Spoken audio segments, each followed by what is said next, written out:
네, 안녕하십니까.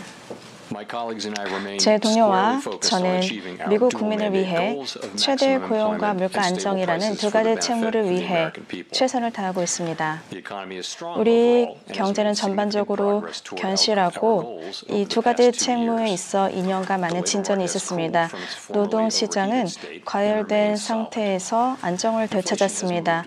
인플레이션은 2% 목표대로 많이 근접했습니다.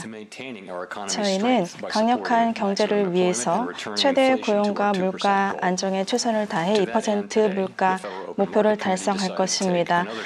우리 위원회는 제한적 통화 정책을 추가적으로 완화하기로 했습니다. 정책 금리를 25pp 인하하기로 결정했습니다. 그리고 자산 비중은 계속해서 줄여나갈 것입니다. 먼저 경제 상황을 말씀을 드리고 통화 정책을 설명하도록 하겠습니다.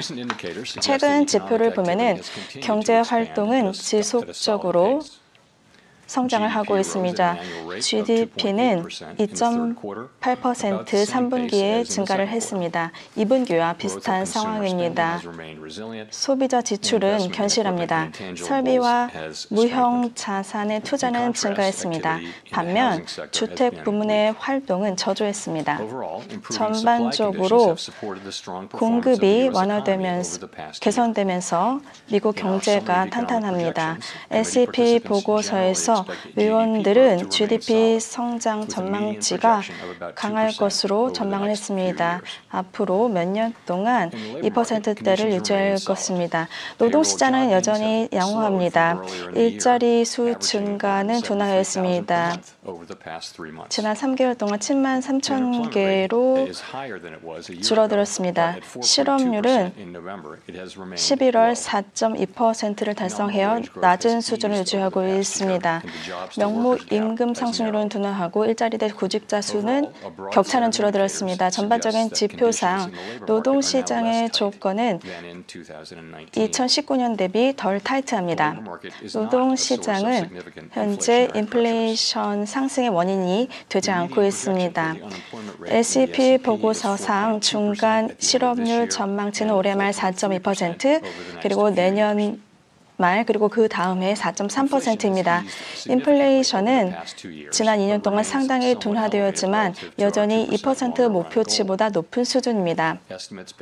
소비자 물가 지표 등 데이터를 바탕으로 총 PC 물가 지수는 지난 11개월간 2.5% 상승했습니다. 변동성이 높은 식품과 에너지를 제외한 근원 PC 물가 지수는 2.8% 상승했습니다.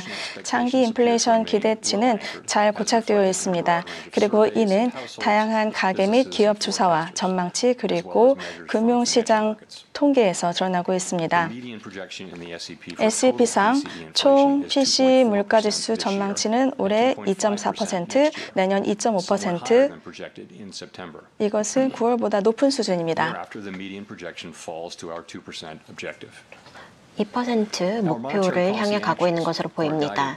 우리의 통화 정책 결정은 양대 책무인 최대 고용과 물가 안정에 따라 이루어집니다. 목표를 달성하는 데 있어서 직면하는 리스크는 대략적으로 균형을 맞추고 있는 것으로 보이고 양대 책무 관련된 리스크를 주시하고 있습니다. 오늘 위원회는 기준금리를 25bps, 즉 4.25에서 4.5%로 인하하기로 결정했습니다. 이 조정을 통해서 경제와 노동시장의 견실함을 유지하고 지속적으로 인플레이션에서 더 많은 진전을 달성할 수 있을 것으로 봅니다. 오늘의 조치를 통해서 최고치에서 1%포인트 금리가 인하되었습니다. 그리고 저희 정책 입지는 크게 완화된 바 있습니다. 앞으로 추가적인 조정에 대해서는 신중하게 판단할 것입니다. 너무 빨리 완화하면 인플레이션상의 진전이 저해될 것입니다. 동시에 너무 늦게 완화하면 경기 활동과 고용을 부적절하게 약화할 것입니다. 이후에 정책 금리 조정과 타이밍을 고려함에 있어서 위원회는 데이터, 변화하는 전망, 리스크의 균형을 신중하게 평가할 것입니다. 미리 정해진 경로를 따르는 것이 아닙니다. SEP에서 위원들은 각자 적절하다고 판단하는 금리 경로를 기재했습니다. 위원별로 가장 가능성이 높은 시나리오를 바탕으로 추정했습니다. 기준금리 전망치는 내년 연말 3.9% 그리고 2026년 3.4%로 추정되었습니다. 9월보다 높은 중앙값입니다. 하지만 이러한 추정치는 우리의 계획이나 결정은 아닙니다. 경제가 변화함에 따라 통화정책 조정을 통해 최대 고용과 물가 안정 목표를 실현할 것입니다. 경제가 견실하고 인플레이션이 지속되면 지속적으로 그리고 2%를 향해 가고 있다는 믿음이 주어지면 정책 억제를 더 천천히 완화할 수 있습니다. 노동시장이 예기치 못하게 약화되거나 인플레이션이 기대 이상으로 빨리 하락하면 대응할 준비가 되어 있습니다. 더 빠르게 정책 금리를 완화할 수 있습니다. 정책은 양대 책무를 추구하면서 직면할 리스크와 불확실성에 대응할 좋은 입지에 있습니다. 그리고 역리포 금리를 기준 금리와 일치하도록 인하하기로 결정한 바 있습니다. 이런 기술적인 조정은 우리 통화정책 입지에 크게 영향을 주지 않을 것으로 봅니다. 연준의 양대 책무는 최대 고용과 물가 안정입니다. 앞으로도 계속해서 최대 고용을 지지하며 인플레이션 2% 목표로 안정적으로 낮추고 장기 인플레 기대 심리를 안정화할 것입니다. 연준의 성공은 모든 미국인들에게 중요합니다. 우리의 행동이 지역사회, 가게, 기업에 영향을 미치고 있음을 알고 있습니다. 우리의 모든 행동은 책무 달성을 위해 이루어지며 모든 수단을 동원해서 최대 고용과 물가 안정을 달성할 것입니다. 감사합니다. 질문 받겠습니다.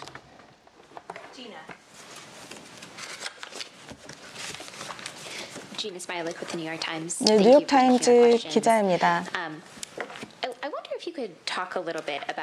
기자님께서 지금 위원들이 2025년에 인플레이션이 계속 높은 수준을 유지하는데 금리 인하를 해야 할 필요가 있는 것으로 판단하시는지 알고 싶습니다. 1월에 금리 인하가 동결될까요? 아니면 추가 인하가 있을까요? 왜 오늘 금리가 인하되는지 먼저 말씀을 드리겠습니다. 오늘 여러 의견이 있었는데요. 인하를 추가적으로 하기로 했습니다. 왜냐하면은 저희 양대 책무인 물가 안정과 최대 고용을 위해서 이러한 인하가 필요하기로 했고요. 노동시장이나 아니면 경제의 부정적인 영향을 최소화하기 위해서 이러한 인하가 필요하다고 생각을 합니다. 그래서 양대 책무의 리스크를 판단하고 이렇게 인하를 하기로 하고 있고요. 노동시장의 하방 리스크는 많이 줄어들었습니다. 팬데믹 수준으로 지금 노동시장이 냉각이 되었습니다. 그리고 상당히 안정적으로 회복이 되고 있습니다. 노동시장에 추가적인 냉각이 필요하지 않고요. 지금 현재 일자리 증가는 여전히 좋고 여전히 가계나 아니면은 퇴직률 등의 서베이를 봤을 때에 상당히 2019년 대비 냉각된 노동시장 조건을 보여주고 있습니다. 그렇기 때문에 그것을 저희가 계속해서 보고 있고요. 인플레이션 같은 경우는 2%대로 내려가고 있습니다.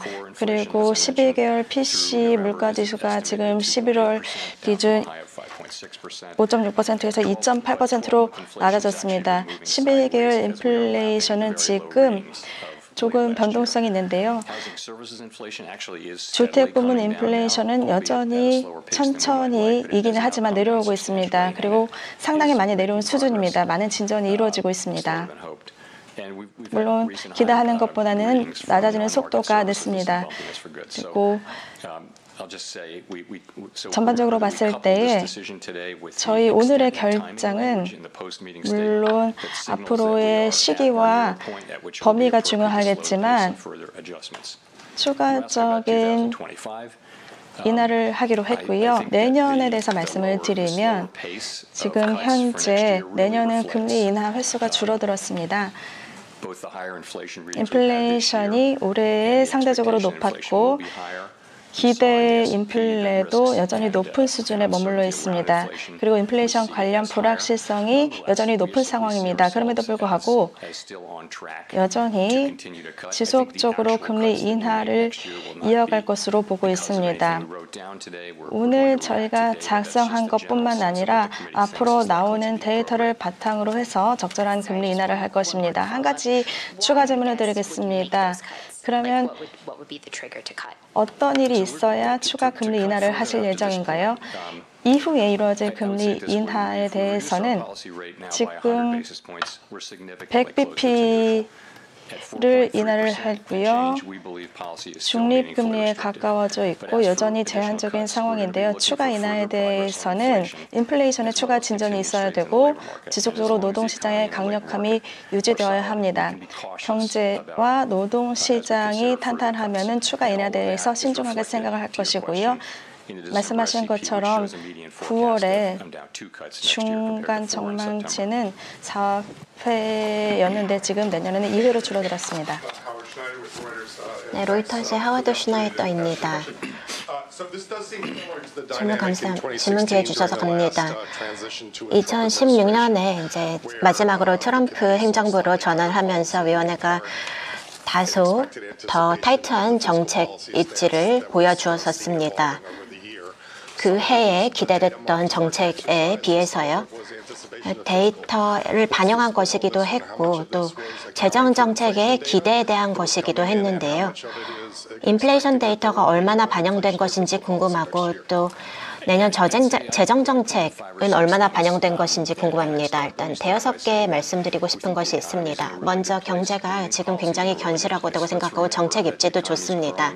기억할 것은 경제가 올해 2.5% 성장하고 있고 인플레이션이 5.6%에서 2.6%로 크게 내려갔고 헤드라인 인플레이션 역시 12개월 기준으로 2.5%로 굉장히 좋게 출발을 하고 있습니다. 인하가 둔화된 이유는 몇 가지가 있는데요. 먼저 경제가 더 빠르게 성장을 하고 있습니다.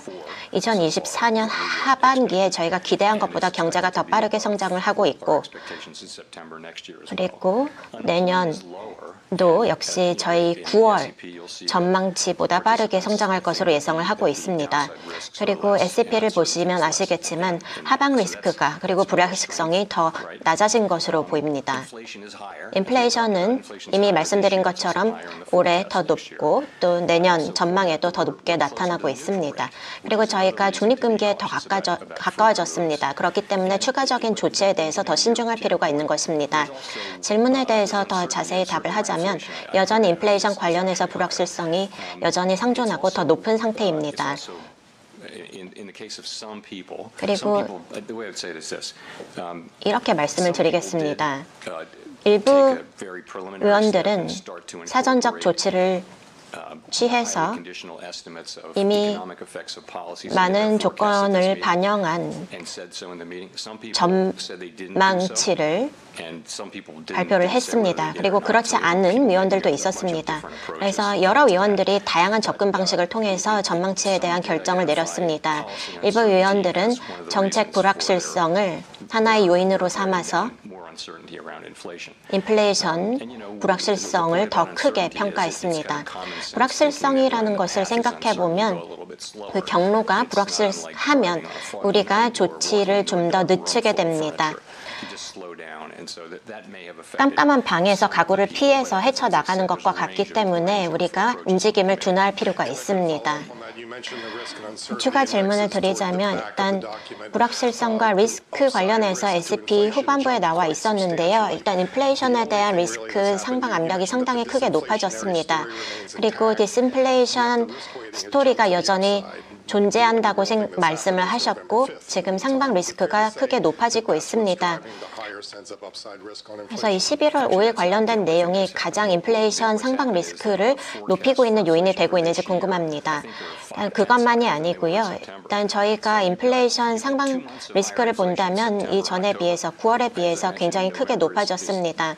9월과 10월에 상당히 높아졌다가 다시 낮아지는 모습을 보이고 있지만 저희가 일단 인플레이션에 대해서 1년 전망치를 내놓고 있습니다. 그리고 연말이 되면서 다시 낮아지고 있고요. 그래서 이것이 위원들의 결정에 크게 반영이 되었던 것 같습니다. 인플레이션이 우리가 기대보다 성과가 그렇게 크지 않았다는 것이 가장 큰 요인이 된 것 같습니다. 여전히 2.5에서 3% 사이기 때문에 예전보다는 훨씬 낮지만 저희가 정말 보고 싶은 것은 진전입니다. 그래야만 인하를 할 수 있을 것입니다. 추가적인 진전이 있어야 합니다. 저희가 12개월 인플레이션을 봤을 때 지금 횡으로 움직이고 있습니다. 인플레이션이 23년 4분기에 상당히 낮은 수준으로 내려왔기 때문입니다.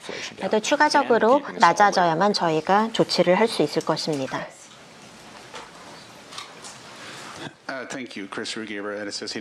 AP 기자입니다. 감사합니다. 2018년 9월에 틸북을 보면은 새로운 관세에 대해서 이야기를 하고 있는데 그때 분석에 나와 있던 게 있었는데 그에 대해서 어떻게 생각을 하시는지 전반적으로 관세에 대해서 어떻게 생각하는지 말씀해 주시기 바랍니다. 2018년 9월에 틸북을 보시면은 그 시뮬레이션과 관련된 내용이 들어가 있는데요. 지금 제가 그 사본을 가지고 있는데 지금 출발점이 좋다라고 생각을 합니다. 6년 동안의 분석 자료를 저희가 갖고 있고요. 두 가지 시뮬레이션을 진행을 했습니다. 첫 번째는 지금 보시면 아시겠지만 제가 실제로 지금 see-through라는 부분이 있는데요. 인플레이션과 관련해서 몇 가지 조건들이 들어가 있습니다. 그런데 지금 저희가 다뤄야 할 문제라고는 생각을 하지 않습니다. 우리가 언제 그런 문제에 대한 답을 찾아야 될지는 아직 모릅니다. 우리가 하는 일은 다시 한번 관세로 인플레가 다시 발생할 수 있을지, 그것이 경제에 어떤 영향을 미칠지, 그거에 대해서 어떤 접근을 해야 되는지 저희가 나중에 생각을 해야 될 것이고요. 이미 저희가 어느 정도 사전 준비는 했고 실제 정책이 어떻게 나오는지에 따라서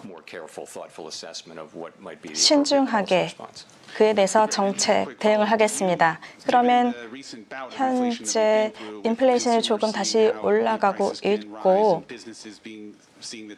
기업들도 그리고 가게도 이렇게 높은 가격 수준을 기대하고 있는 상황에서 우리가 인플레이션 위협에 조금 더 빠르게 대응해야 된다고 생각을 하지 않으시나요? 이 대안 시뮬레이션에도 들어가 있는 내용인데요. 여러 가지 상당한 많은 요인들이 관세와 관련해서 작용을 합니다. 그리고 인플레에 미치는 영향이 얼마나 오래될지 여러 가지 다양한 시뮬레이션이 있는데요. 실제 정책이 어떻게 나올지 모르기 때문에 현재 우리가 어떤 결론을 내리기에는 시기상조라고 생각을 합니다. 얼마나 오랫동안 어느 정도의 보복 관세라든 것이 어떤 영향을 미칠 것인지, 그리고 이것이 또 소비자 물가에 어떤 영향을 미칠지 지금은 어떤 말씀도 드릴 수가 없습니다. 지난 에피소드가 앞으로 일어날 일에 좋은 모델이 될지 아닐지 우리는 알 수가 없습니다. 고인플레 상황과 또 앞으로의 상황이 다를 것이고, 그리고 중국과의 무역이 줄어들고 다른 국가와의 무역이 증가하면서 이것이 어떤 경제에 영향을 미칠지 알 수가 없습니다. 그렇기 때문에 우리가 신중하게 평가를 해야 하고요. 정책이 나오면 그것이 이행될 때에 평가를 하는 것이지 지금은 다른 기관들이 하는 것처럼 선제적으로 이러한 질문에 대해서 생각을 해볼 수는 있겠지만 어떤 말씀을 구체적으로 드릴 수는 없습니다. 월스트리트저널의 닉 티메라우스입니다. 오늘 위원들은 근원 PCE 25년 전망치를 높였습니다. 그래서 2.5에서 2.75%를 올렸는데요. 리스크는 상방이라고 말씀을 해주셨습니다. 그래서 내년에 인플레이션이 2.8에서 2.5, 2.7로 낮아지는 것으로 보이는데요. 이런 경우에 인하 움직임은 어떻게 될지 궁금합니다. 네, 제가 먼저 수치를 보고 답을 드리겠습니다.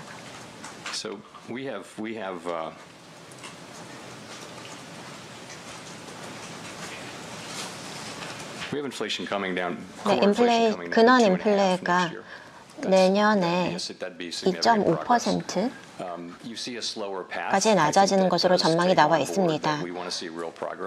저희가 실질적인 진전을 기대를 하고 있지만 인플레이션 관련해서 2%까지는 아니겠지만 2.5까지 유의미하게 진전이 있다면 올해보다는 낮을 것이라고 생각을 합니다. 올해는 2.8 정도이니까요.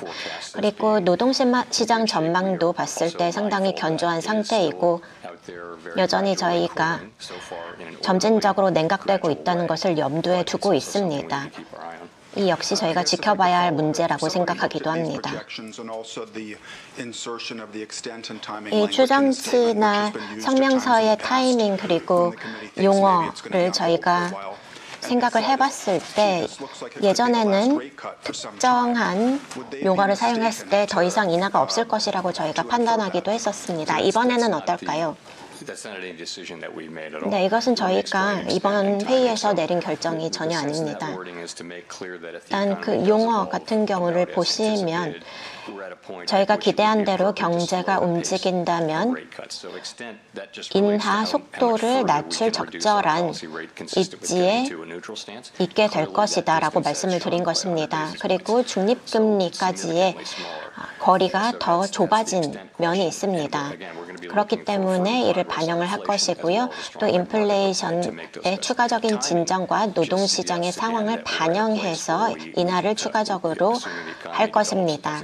그리고 기대한 대로 경제가 움직이고 우리가 조정을 할 입지에 처하게 된다면 인하 결정을 내리게 될 것입니다. 저희는 장기적인 문제에 대해서 결정을 내리지 않고 그때그때 상황을 보고 합리적으로 결정을 내리려고 노력을 합니다. 불확실성 관련해서는 우리가 크게 정책이 변한다면 이것이 무엇인지 그 내용과 그 영향을 판단하고 이를 바탕으로 결정을 내려야 할 것으로 생각됩니다. 네, 블룸버그 라디오 TV 기자입니다. 지금 100bp 금리 인하가 올해 이루어졌는데요. 모기지나 아니면 자동차 대출 금리는 그렇게 낮아지지 않았습니다. 충분히 제한적이라고 말씀을 하셨는데요. 지금 시장이 반대로 움직이는 게 아닌가. 그래서 경제 둔화의 리스크가 생각하시는 것보다 높지 않을까요? 지금 말씀하신 금리들은 장기 금리입니다. 물론 그러한 금리는 기준 금리뿐만 아니라 다른 요인에 의해서도 영향을 받습니다. 장기 금리는 9월 이후에 상당히 높아졌습니다. 단기 금리보다는 이제 모기지 금리 때문인데요. 저희는 그것도 보고 있습니다. 여러 가지 다양한 금융 조건을 보고 경제 상황도 살펴봅니다. 경제 상황을 보면 대부분의 전망도 그렇지만 지금 경제가 심각하게 둔화되지 않고 있고 그렇기 때문에 2.5% 정도의 경제 성장이 전망이 되고 있습니다. 2분기, 3분기 경제 성장률이 비슷했거든요. 미국 경제는 정말로 퍼포먼스가 좋습니다. 글로벌 평균 대비 좋습니다. 그렇기 때문에 경기 하락이 더 많이 예상된다라고 볼 근거가 없습니다. 그래서 경제 전망은 밝습니다. 그래서 지속적으로 제한적인 정책을 유지하면서 인플레를 2%로 낮춰야 하고 노동시장도 계속해서 안정시킬 수 있고요. 그래서 자연 실업률을 유지하고 지금 현재 일자리 증가는 그렇게 높은 수준은 아니지만 그 수준을 유지하는 것이 저의 정책의 목표입니다. 지금 현재 금리 인하의 조건을 보면은 인플레이션이 2%로 가고 있다는 확신이 있어야 된다고 말씀하셨는데 지금 인플레 기대치가 높아진 상황에서 인플레이션의 경로에 대해서 여전히 자신감을 갖고 계신가요? 지금 전반적인 상황을 보면은 지금까지 정말로 많은 진전이 있었습니다. 근원 인플레이션이 2.5%대로 내려왔고 헤드라인 인플레이션도 낮습니다. 그래서 인플레이션이 상당히 많이 낮아졌다라고 확신할 수가 있고 왜 이렇게 내려왔는가 그리고 앞으로 어떻게 내려올 거라고 생각하는가 이에 대해서 말씀을 드리면 주택 서비스 인플레이션에 대해서 저희가 많은 걱정을 했는데 점진적으로 물론 생각했던 것보다 속도는 낮지만 계속해서 내려오고 있습니다. 시장 주거비가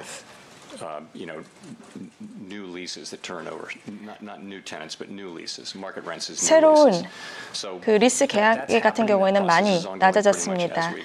지금 예상했던 대로 그렇게 내려오고 있고요. 상품 인플레이션 같은 경우에도 팬데믹 이전 수준으로 돌아갔습니다.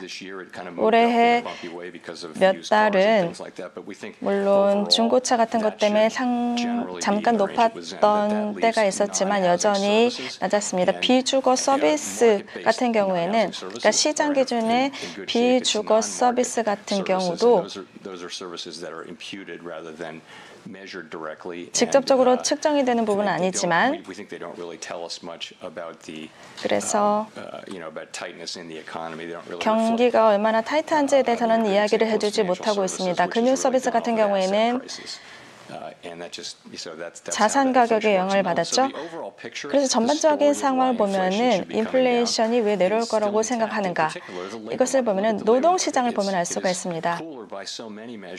여러 측면에서 봤을 때 2019년 대비 많이 냉각이 되었습니다. 그래서 인플레이션의 원인이 되지 않고 있습니다.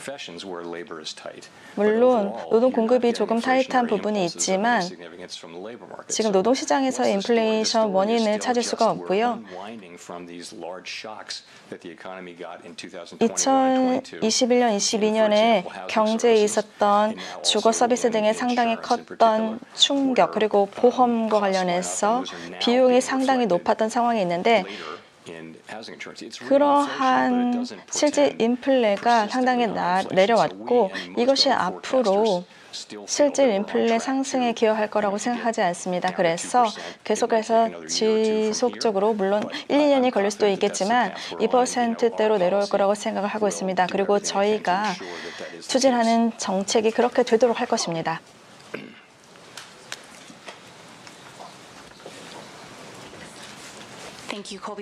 네, 감사합니다. 파이낸셜 타임스의 콜비 스미스입니다. 11월 실업률은 여전히 낮습니다. 많은 우려를 자아냈던 수준에서 상당히 멀어졌습니다. 여름과 많이 다릅니다. 그리고 9월과도 좀 다르고요. 그리고 고용은 몇 개 섹터에서만 발생을 하고 있는 것으로 보입니다. 그래서 그럼에도 불구하고 위원회가 인하를 앞으로 몇 회의 때 건너뛸 것으로 보이는데 이에 대해서 우려를 덜 하고 계시는 것인지 아니면 인플레이션의 상향 압력이 너무 크기 때문에 이를 반영하고 계신 것인지 궁금합니다. 실업률은 7월과 유사하게 4.2%입니다. 변동폭이 있었지만 지금 7월과 동일한 수준으로 돌아왔습니다. 일자리 창출은 예전에 비해서 더 낮지만 그럼에도 불구하고 감소되는 것이 아니라 안정적인 추세를 지속하고 있습니다. 이미 몇 번 말씀을 드렸지만 실업률을 안정적으로 유지할 수준보다는 살짝 낮습니다. 그래서 저희가 이 수준을 적절하게 유지를 하고 일자리 창출까지도 이 수준으로 유지를 할 수 있다면 매달 약 0.1뱁스 정도 1%포인트만 변동이 있을 것으로 보입니다.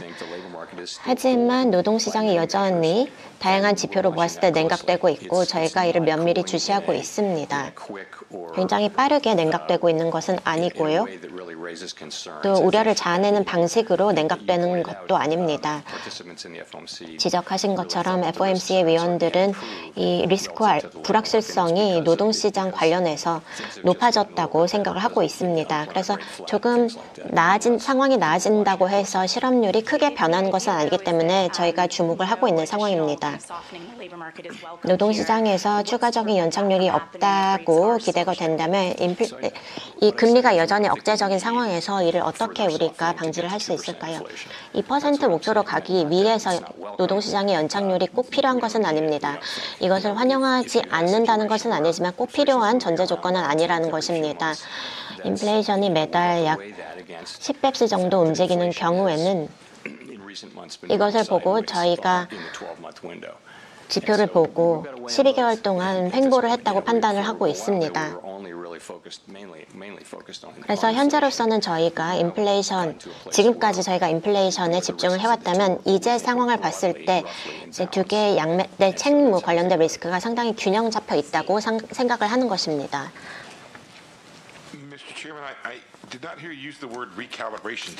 오늘 조정이라는 단어를 사용하시는지 모르겠습니다. 조정 국면이 끝난 것일까요?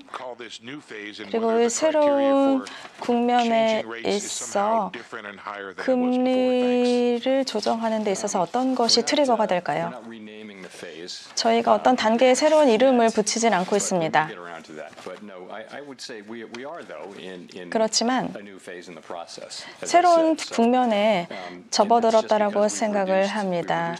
저희가 기준금리를 100bp 줄였고 중립금리에 다가가고 있고 상당히 의미 있게 제한적인 조치를 유지하고 있는데 앞으로 신중하게 움직일 것이고요. 인플레 진전을 고려해서 금리를 조정할 것입니다. 지금까지 100bp를 경제를 위해서 인하를 했고 그러한 의사결정을 저는 지지합니다. 앞으로는 지금 양대창문 리스크가 균형을 맞추고 있고 그래서 인플레이션의 진전이 있을 거라고 생각합니다. 지금까지는 저희가 여기까지 오기 위해서 상당히 빨리 움직였고 앞으로는 그러한 속도가 줄어들 거라고 생각합니다. 물론 SGP에 따라서 할 것입니다. 그러면 위원회 차원에서 지금 최근의 인플레이션 수치가 높게 나온 거에 대해서 지금 허리케인의 요인도 있었지만요.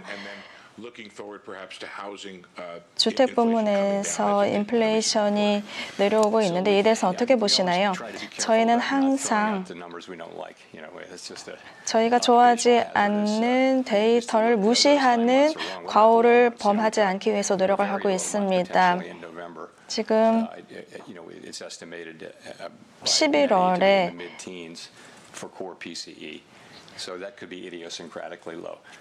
근원 PCE가 상당히 낮게 나왔죠. 그런데 저희가 몇 달의 데이터만 보는 것이 아니라 그리고 몇 달 동안의 데이터가 좋았다, 나빴다 이것만 보는 것이 아니라 점진적으로 인플레이션이 내려오고 있는지를 보려고 하고 있습니다. 12개월 헤드라인은 2.5%로 이것은 과거보다 상당히 많이 좋아진 것이거든요. 그리고 정책은 지속적으로 제한적으로 유지해야 우리가 원하는 인플레이션 수준을 달성할 수 있습니다. 엑시오스의 닐 어윈입니다. 금융시장이 지금까지 연내내 계속해서 상승해 왔는데요. 지금 위원회가 이것이 괜찮다고 보시는지 현재 인플레이션 목표에 대해서 목표를 저해할 수 있는 요인이 있다고 보시는지 궁금합니다. 저희의 책무를 위해서 저희도 금융시장 여건을 신중하게 지켜보고 있습니다. 저희 목표 관련된 변수의 성과와 이것이 경제에 어떻게 영향을 미치는지를 모두 감안해서 이를 보고 있습니다. 지난 몇 년 동안 인플레이션이 크게 하락했습니다. 그리고 노동시장도 상당히 냉각되었고요. 그래서 정책이 여전히 제한적인 상황이고 또 일부 경제는 주택과 관련해서 시장 금리에 큰 영향을 받고 있습니다. 지금 주택 경기가 굉장히 약한 상황입니다. 그래서 정책이 효과를 내고 있다고 생각하고 저희가 원하는 목표 관련된 변수에 영향을 미치고 있다고 생각합니다.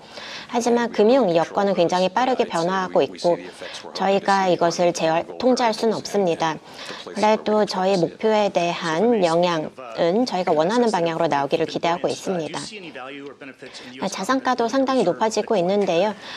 지금 미국 정부가 비트코인 보유고를 쌓을 계획이 있는지 궁금합니다. 저희는 비트코인을 소유할 법적 근거가 없습니다. 그리고 현재 개정에 대해서도 논의가 되고 있지 않고요. 저희 연준에서는 이러한 내용을 추구하고 있지는 않습니다.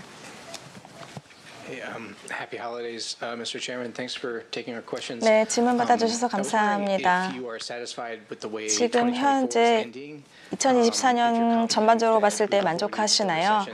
지금 경기 침체를 막았다고 보고 있고 몇 년 전에는 이것이 불가피하다라고 봤던 분들이 많거든요. 네, 경기 침체를 저희가 막았다라고 생각을 합니다. 경제가 지속적으로 성장하고 PDFT 같은 경우에는 이것이 민간의 소비를 잘 보여주는 것인데 이것이 3% 정도로 상당히 수치가 좋게 나왔습니다. 미국 경제는 정말로 놀라운 성과를 보이고 있습니다. 저희가 여러 해외 미팅을 가봐도 미국의 경제 성장에 대해서 정말로 높게 평가를 하고 있고요. 인플레이션 때문에 고통받는 국가들이 많이 있거든요. 그렇기 때문에 지금 현재 경제 상황 그리고 경제 퍼포먼스에 대해서 만족하고 있고 이것을 유지하고 싶습니다. 추가적으로 질문을 드리겠습니다. 지금 실업률이 여전히 낮은 수준이지만 지금 실업률이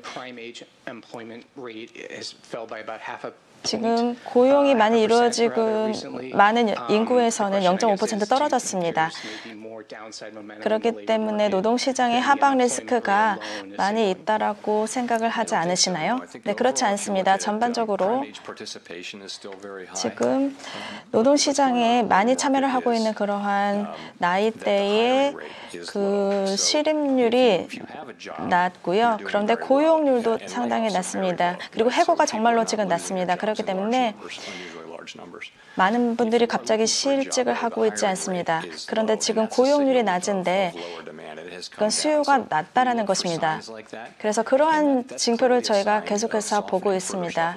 이것은 고용시장의 추가적인 둔화를 의미할 수도 있는데 노동시장이 점진적으로 둔화를 하는 것은 인플레 2% 달성을 위해서 필요한 것입니다. 그렇기 때문에 저희가 오늘 추가적으로 금리 인하를 단행한 것입니다. 그런데 한 걸음 물러서서 보면은 노동시장 참여율도 높고 임금도 상당히 좋고 지속가능한 수준으로 성장을 하고 있습니다. 그렇기 때문에 노동시장 조건이 좋다라고 생각하고 이것을 유지하려고 하고 있습니다. 네, 블룸버그 뉴스의 기자입니다. 노동시장 관련해서 노동시장을 이렇게 강세로 유지를 해도 가능할까요? 추가 인하 없이요? 냉각에 대비해서 더 보호해야 할 대상으로 노동시장을 바라보고 계신가요? 저희가 이것을 확실하게 알 수는 없습니다. 정책 관련해서 리스크를 봤을 때 양대 책무 간에 상당히 균형이 잡혀 있다고 보고 있습니다. 노동시장은 견실하고요. 그리고 냉각된다, 연착륙 관련해서 말씀을 드리면 이것은 굉장히 점진적인 속도로 이루어집니다.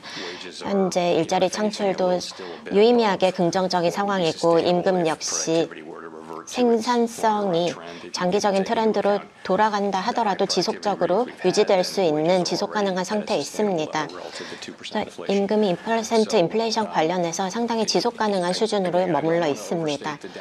그래서 이 노동시장의 하방 리스크를 과장하고 싶진 않습니다. 왜냐하면 이 하방 리스크가 분명하게 사라진 것으로 보이기 때문입니다. 하지만 우리 양대 책무 중 하나가 노동시장 관련된 것이고 그렇기 때문에 지켜보고 있고 점진적으로 그리고 질서 있게 냉각되고 있는 상황입니다.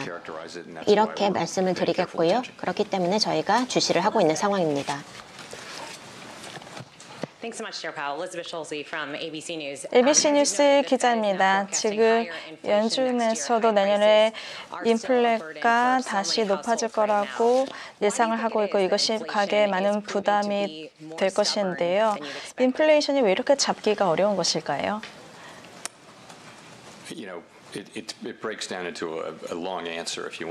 물론 길게 답변을 드려야 할 필요성이 있을 것 같은데요. 제가 생각했던 것보다는 상당히 잡기가 어렵습니다. 2, 3년 전에 이렇게 인플레를 낮추기 위해서는 상당히 실업률이 높아질 수밖에 없다라고 얘기를 했는데 그렇지 않았습니다. 지금까지의 경로가 많은 분들이 예상한 것보다 상당히 좋았습니다. 실업률이 여전히 장기적으로 봤을 때 중립 실업률, 자연 실업률에 상당히 비슷한 수준이고요. 지금 12개월 기준 근원 PC는 5.6에서 2.8%로 내려왔는데 이렇게 내려온 이유는 물론 우리가 주택 서비스 인플레가 낮아지는 속도가 우리가 생각했던 것보다 2년 전보다 상당히 더뎠습니다. 또 다른 이유들도 있겠지만 지금 현재 많은 분들께서 높은 인플레이션의 영향이 아닌 높은 물가의 영향을 느끼고 계시다고 생각을 합니다. 식품, 교통, 난방 이러한 모든 것의 가격이 상당히 높은 것이고요. 이것은 미국뿐만 아니라 동시에 전 세계 선진국들이 같이 겪은 현상입니다. 지금 인플레이션은 많이 내려왔지만 여전히 높은 물가 수준은 유지가 되고 있고 이것을 여전히 국민들이 느끼고 있는 것이고 저희가 인플레이션을 목표로 낮추고 이것을 유지해서 실질 임금이 상승하고 그리고 인플레이션보다 이러한 실질 임금이 계속해서 더 많이 오랫동안 상승할 수 있도록 그래서 경제 전반에 대해서 양호하게 생각할 수 있도록 하는 것입니다. 그러면 다음 행정부의 최대 경제 난관이 무엇이라고 생각하시나요? 저는 경제에 대해서는 상당히 낙관적인 생각을 갖고 있습니다. 정말로 현재 정책이나 아니면 경제 상황이 좋은 상황이고 그래서 내년도 좋을 거라고 생각을 합니다. 감사합니다. 폭스 비즈니스의 에드워드 로렌스입니다. 현재 중립금리에 가까워졌다고 말씀을 해주셨는데요. 위원회에서는 이 중립금리를 몇 %라고 생각하시나요? 몇 가지 말씀을 드리겠습니다. 먼저 저희가 SEP를 기록을 할 때는 장기적인 중립금지를 생각합니다. 이 중립금리라는 것은 수요와 공급이 균형을 잡고 경제가 균형을 잡고 충격이 없을 때의 중립금리인데 저희가 그런 상황에 지금 처해 있는 것이 아닙니다. 저희가 연준에서 통화정책을 결정할 때 이러한 질문을 던지진 않습니다. 그래서 이 장기적인 수치 그리고 적절한 정책 간에 직관적인 연결이 있다고 보기가 어렵습니다. 그리고 경제에는 여러 가지 충격이 존재합니다. 그렇기 때문에 저희는 정책 입장을 보고 또 충격이 어떻게 영향을 미치고 있는지를 반영을 합니다.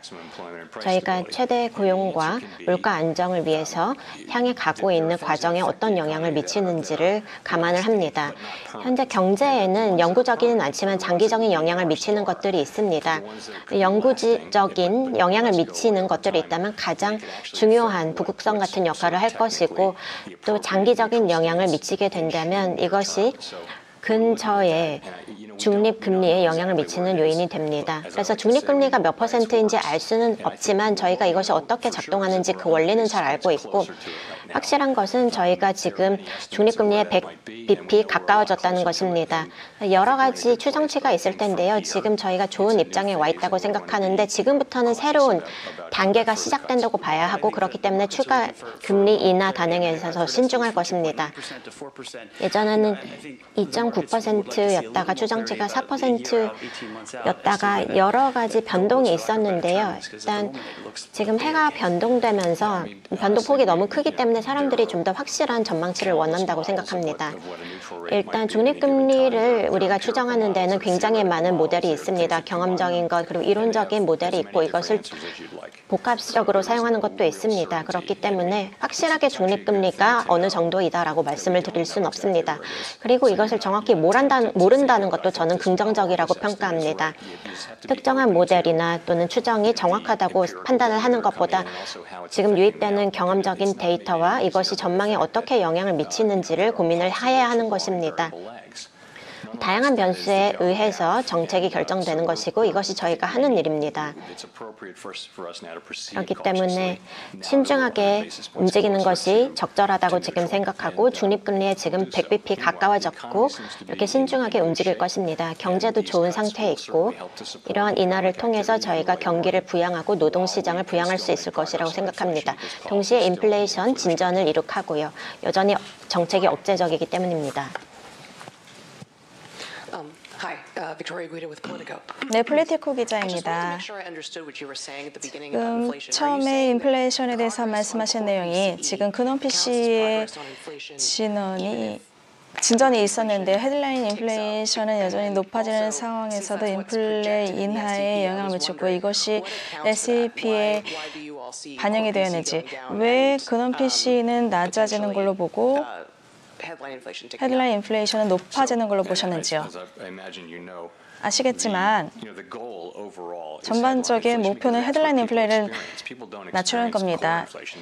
사람들이 경험하는 것은 근원 인플레이션이 아니라 헤드 인플레이션이거든요. 그래서 헤드 인플레이션을 저희가 궁극적으로는 낮춰야 되는데 헤드라인 인플레이션에는 에너지, 식품 가격이 들어가 있습니다. 이러한 가격들은 경제의 타이트함과 상관없이 변동성이 상당히 남기 때문에 미래 인플레이션을 예측하는 데 도움이 되지 않습니다. 그렇기 때문에 근원 PC를 저희가 보고 이제 전망을 하게 되는데요.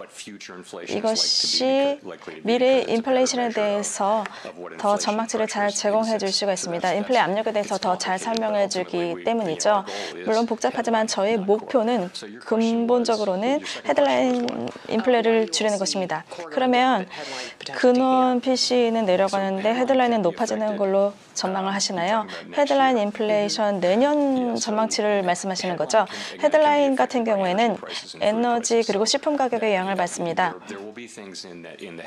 헤드라인 인플레 전망을 보면 에너지 전망이 들어가는데 근원 PC 같은 경우에는 4년 치 전망을 보면 경제의 타이트함과 더 연관이 되어 있습니다. 그렇기 때문에 두 가지 지표가 다른 방향으로 움직일 수가 있습니다. 헤드라인 프라이스, 인플레는 에너지 가격이 올해 낮았기 때문에 올해 조금 낮아졌습니다. 그런데 그 에너지 가격이 낮아지는 것은 앞으로 인플레가 어떻게 움직일지 알려주지 못합니다. 에너지 가격 관련해서 재정학적인 리스크는 어떻게 보시나요? 저희가 재정학적 리스크도 살펴보고 있는데 신중하게 살펴보고 있는데요. 제가 오늘 말씀을 드릴 수 있는 것은 지금까지 재정학적 리스크가 미국 경제에 그렇게 큰 영향을 미칠 만큼 큰 것이 없었고요. 지금 중동, 우크라이나 전쟁 등 상황을 봤을 때 유가가 큰 리스크 요인이 될 수가 있는데 지금 현재 유가가 내려오고 있습니다. 글로벌 공급 조건 때문이죠. 그렇기 때문에 미국에서는 재정학적인 위험을 또는 영향을 느끼지 않고 있습니다. 하지만 재정학적 리스크는 여전히 있는 것이 사실입니다. 네, 감사합니다. CBS 뉴스의 켈리 오그레이디입니다. 아까 1분 전쯤에 임금 상승이 현재 인플레이션보다 빠르다고 말씀을 하셨습니다. 예전에는 그렇지 않았습니다. 그래서 미국인들이 지금 물가 인하에 대한 영향을 느끼지 못하는 것 같은데요. 이런 격차를 어떻게 좁힐 수 있다고 생각하시나요? 저희가 몇 달 동안 지표가 높다 또는 낮다고 해서 즉각적으로 대응을 하진 않습니다. 일단 9월에는 괜찮았다가 지금 10월에는 크게 낮아진 지표인데요. 일반 대중이 이러한 지표의 변동을 인플레이션에서 갑자기 상당 리스크가 크게 높아진 것으로 체감하지는 않을 것이라고 생각합니다. 국민들은 일단 예전 인플레이션 때문에 물가가 증가했다고 느끼고 있을 것입니다. 시간이 좀 있어야만 임금이 회복될 수 있을 것이고 실질적으로 국민에 대한 보상이 증가하는 것을 유의미하게 인플레이션보다 빠르게 증가하는 것을 느끼게 될 것입니다. 그런데 이것이 가능한 경제 상태이고요. 저희는 이것을 유지하려고 합니다. 임금에서의 진전은 몇 년 동안 시간이 걸리겠지만 일단 그러한 방향으로 가고 있습니다. 인플레이션이 몇 달 동안 더 높아졌다고 해서 지금 제안하신 내용이 현실화될 것 같지는 않습니다. 장기적으로 보았을 때 2% 인플레 목표를 26년에 달성하는 것으로 보셨는데 이제 27년으로 이것이 지연이 되었습니다. 그래서 인플레이션에 대해서 추가적인 진전을 원한다라고 하셨는데요. 이 목표가 더 늦게 달성될 것이라고 보시나요? 저희가 2년, 3년을 경제를 내다본다고 하면 불확실성이 굉장히 높을 수밖에 없습니다.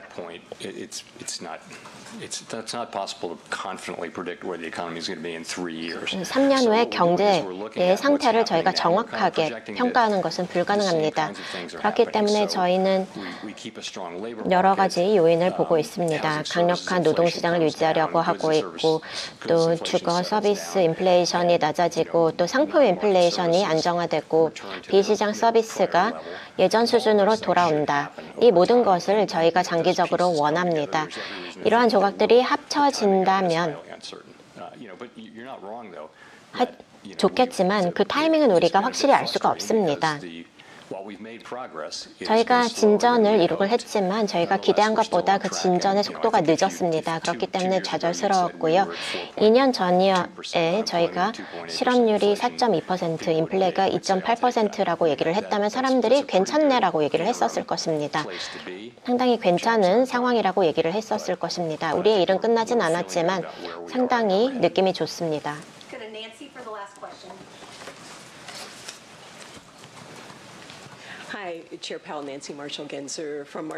마켓플레이스 기자입니다. 몇 번 인플레이션이 왔다 갔다 했다, 횡보했다라고 말씀을 해주셨는데요. 2.5%대에서 많이 움직였는데 연준이 지금 2% 목표에 달성하지 못한다는 것을 받아들여야 하지 않을까요? 그것을 저희는 수용할 수 없습니다. 저희는 모든 노력을 다해서 인플레를 2%로 낮출 것입니다. 그것을 달성할 수 있다고 저는 확신합니다. 물론 시간이 오래 소요되고 있지만 저희는 진전을 이루고 있고 정말로 많은 진전이 있었고 앞으로 그렇게 계속할 것입니다. 그래서 인플레 2%를 달성하는 것이 우리가 국민들에게 약속한 것입니다. 그러면 내년 금리 인상은 배제하시는 건가요? 저희가 어떤 것을 완벽하게 배제하고 배제하지 않고 이런 것은 없습니다. 그런데 금리 인상은 가능성이 좀 낮다라고 봅니다. 여전히 제한적인 금리를 유지하고 있고 저희가 봤을 때 인플레이션을 계속 낮추고 노동시장의 강력한 조건을 유지하기 위해서 적절한 수준이라고 보고 있습니다. 감사합니다.